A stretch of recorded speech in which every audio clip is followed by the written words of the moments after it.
Assalamualaikum warahmatullahi wabarakatuh. Perkenalkan, nama saya Susilawati dari SMK Negeri 4 Pangkal Pinang, CGP Angkatan 9. Pada kesempatan ini saya akan memaparkan tentang demonstrasi kontekstual pemikiran Ki Hajar Dewantara. Refleksi tentang pemikiran Ki Hajar Dewantara. Ki Hajar Dewantara memiliki pandangan yang unik dan progresif tentang pendidikan. Ia percaya bahwa pendidikan harus dilakukan dengan memperhatikan keunikan individu dan budaya setempat, serta memberikan kebebasan. Menurut Ki Hajar Dewantara, pendidikan dan pengajaran merupakan usaha persiapan dan persediaan untuk segala kepentingan hidup manusia, baik dalam hidup bermasyarakat maupun hidup berbudaya dalam arti yang seluas-luasnya. Pendidikan adalah memberi tuntunan terhadap segala kekuatan kodrat yang dimiliki anak agar ia mampu mencapai keselamatan dan kebahagiaan yang setinggi-tingginya, baik sebagai seorang manusia maupun sebagai anggota masyarakat. Sementara itu, pengajaran merupakan proses pendidikan dalam memberi ilmu atau berfaedah untuk kecakapan hidup anak secara lahir dan batin. Ki Hajar Dewantara menjelaskan bahwa tujuan pendidikan yaitu menuntun segala kodrat yang ada pada anak-anak agar mereka dapat mencapai keselamatan dan kebahagiaan yang setinggi-tingginya, baik sebagai manusia maupun sebagai anggota masyarakat. Sesuai dengan pemikiran Ki Hajar Dewantara, guru harus berpihak kepada murid, sehingga sebagai guru harus bisa menuntun murid sesuai dengan kodratnya, baik secara kodrat alam maupun kodrat zamannya.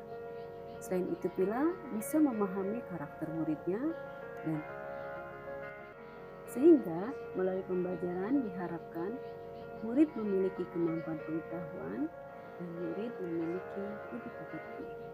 Semboyan Ki Hajar Dewantara yang sering digaungkan tentang peranan guru sebagai pendidik, yang pertama adalah tentang Ingarso Singtulodo, di mana seorang guru harus bisa memberi contoh dan panutan kepada muridnya. Yang kedua, Ingmadya Mangunkarso. Di sini, guru harus bisa membangkitkan semangat atau kemauan dalam diri murid untuk terus belajar dan berinovasi. Yang ketiga, Tutwuri Handayani. Guru di sini harus memberikan dorongan ataupun motivasi bahkan arahan kepada muridnya. Dengan semboyan tersebut, guru dapat memberikan pendidikan yang berpihak pada murid. Yang pertama, berikan kemerdekaan dalam belajar. Dalam proses pembelajaran ini, murid harus belajar dengan bebas, tanpa adanya suatu tekanan, tanpa takut disalahkan, bebas mengutarakan pendapat, serta bebas mengembangkan kreativitas. Yang kedua, berpikir kreatif dan inovatif.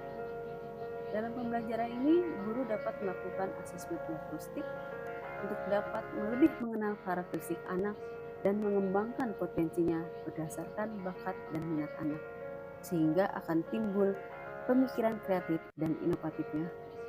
Yang ketiga, sesuaikan perkembangan zaman, yaitu dengan memanfaatkan teknologi dalam pembelajaran. Cara belajar murid pada saat ini berbeda dengan murid zaman dahulu. Salah satu yang paling menonjol yakni anak zaman sekarang lebih dapat menguasai teknologi dibanding orang tua. Untuk itu, sebagai pendidik harus bisa adaptif terhadap perkembangan zaman, sehingga proses tumbuh kembang anak dapat optimal. Implementasi yang dilakukan di SMK Negeri 4 Pangkal Pinang adalah pembelajaran menuntun. Guru di sini mengarahkan siswanya untuk melakukan pembelajaran.